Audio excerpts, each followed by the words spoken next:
रघु भाई डाक पाखापाखि बयस तुम ठार 10 वर्ष बड़ हे भल कथा मु पिला दिन रघु को ना धरि डाके आसुची अरे भाई डाकिबा अभ्यास करनु। अच्छा गांड जाक लोक मते कोन कोन डाकुचंदी बेंगुली मो ना कोन बेंगुली नहीं था ताहाले छ एते भाई दाई होछ बसई बुढ़ी मन कोन मरि होती स्वर्ग रे रहिलानी पिला बेले देई देई गुरुन थली बोली बेंगुली बेंगुली डाक पकेला बस बुढ़ी मन से बेंगुली डाकना एमिति भाइरल होला छे मो भल नारे कोन अछि गला खाली पर एठी पूरा पल्ले रे दिल्ली जाए समस्त डाके बेंगुली। अच्छा तुम देखे अभ्यास करी मते बेंगुली बोली डाकी मो भल नारे डाकिला बेंगुली मोर कोन हप ताले रघु को रघु भाई डाकी बोली मते काहे नीति बाणी सुनाउछ मो पिला दिनु स्वप्न देखुची रघु को बाहेबे कौन हैला हमर रघु को बापर भूत तो मुंड रे जे ओलेनी पंचायत बाजा ओलही बने हे भगवान बाहेबे तो रघु भाई बाहेबे। अरे ती के काहको बाहा होची हां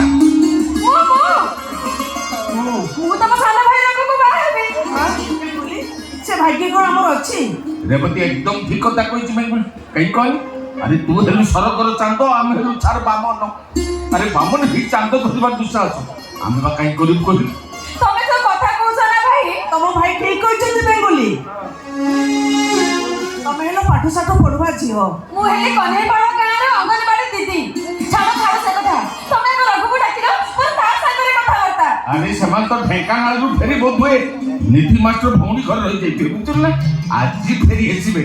इरे फेरी आसीबे कोन एई बा फेरी आछिलेनी एई होना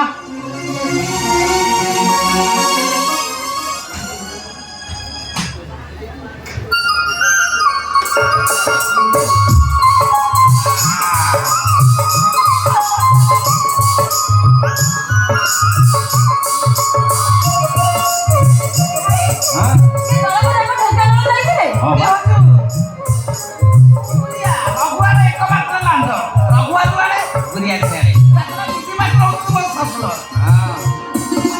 सही हल्ला माने मु बना होय पारे ना मु भी ताके पछे पछे जहाँ को नवाऊ तम दियर रघु काले ढेकाना रे पूरा कमाल कर देछि कमाल खूब कमाल। बेंगुली तमे कोन कहउछ तम कथा को बुझी पारुनी सुपरस्टार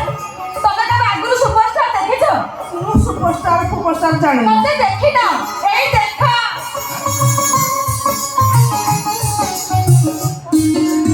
एई देखो तम दियर रघु सुपरस्टार ओडिसा रा सुपरस्टार जहाँ को रघु तू आज मो दिल टा पूरा गार्डन गार्डन कर देछि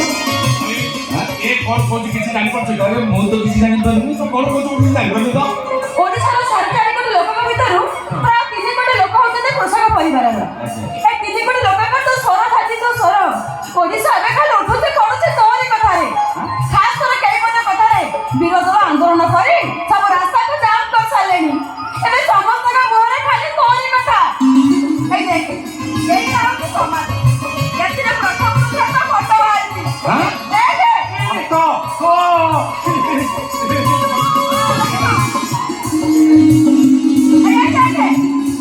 এইটা হচ্ছে সমাজ এখানে প্রথম প্রচার তো ফটো মারছে খাতা ফটো বানি রবি তো গুণগান মধ্যে করা যাইছি দীর্ঘ 14 বর্ষ সরকার দো কাম কেই করি পারনଥିଲେ গোটাই ঝটকা তো সে কাম করে দেখাইছো ওড়িশার সমগ্র চাষীমার সমস্যা কথা সিধা সিধা মুখ্যমন্ত্রী মুহ করে শুনাই দেইছো এই দেখ মোবাইল দেখ সমগ্র ফেসবুক রে তো सब इंस्टाग्राम रे तो समस्त व्हाट्सएप डाटा सब रे तो चाली आसे खाली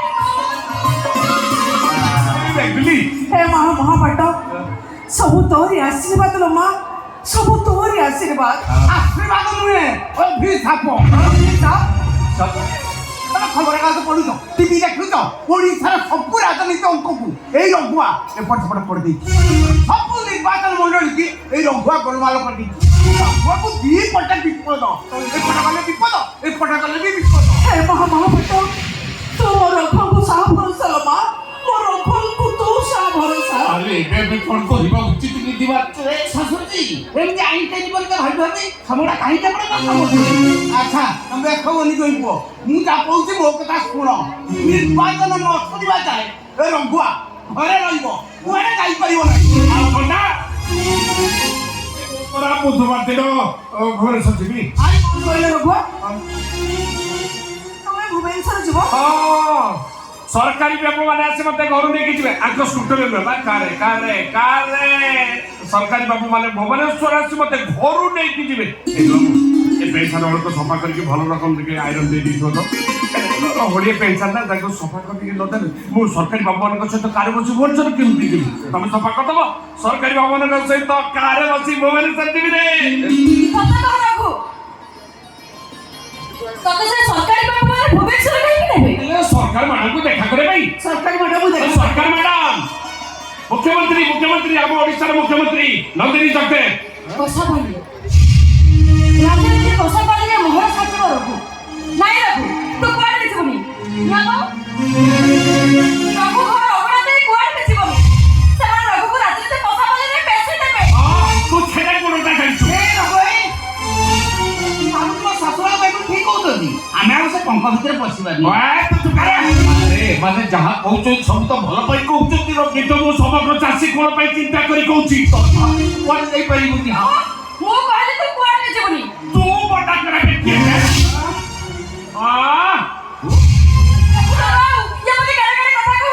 ମତେ ଭାବିଲି ମନେ ମନେ ମକର ଚାଉଳ ଚୁବୁଛି ତ ସରକାର ମାନଙ୍କ କଥା ଶୁଣିଲା ବେଳକୁ ହିଂସାରେ ଚଳି ଯାଉଛି ହିଂସା କରୁନି ରଘୁ ତୋର କଥାକୁ ସଚେତନ କରେଇ ଦଉଛି ଦୁନିଆଟା ବଡ଼ ଜଟିଳ ଦୁନିଆରେ ତୁ ଜଣେ ସରଳ ମଣିଷ ଏ ରଘୁଆ ଏ ବେଙ୍ଗୁଳି ଯାହା କଥା କହୁଛି ତା କଥା ମାନୁନୁ ମୋର କାରି କଥା କିଛି ଶୁଣିବା ନାହିଁ ତମ ସମସ୍ତଙ୍କୁ ଏ ରଘୁଆର ରାଣ